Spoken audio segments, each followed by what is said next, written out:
Hello everyone, welcome back to our channel. In this tutorial, we are going to talk about how to withdraw money from PrizePicks in 2024 obviously, and this is the step-by-step tutorial, so let's get started. First of all, if you search on Google PrizePicks and click on the first link, you will end up over here and this is how it looks like obviously. But if you search for PrizePicks and withdraw money, how the process is, so you will end up over here. This is how it looks like.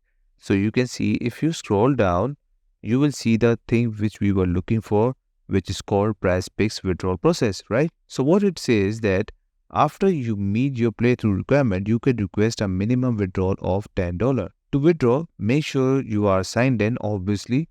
Then navigate to the setting and view all options. There you can see the request withdrawal option, as you can see in this screenshot which they have provided, and enter but there is something which you need to know, that many customers qualify for instant withdrawals. Obviously, however, new customers will often have at least their first few withdrawals reviewed by a qualified specialist for security reasons, something about 6 to 12 hours. So just remember that once you approve that, after that you will easily withdraw that money via instant bank transfer, or you can just do it with card withdrawals. So that's it. This is all you need to know how to withdraw money from PrizePicks. I hope you like this video. Please subscribe. Bye bye and take care.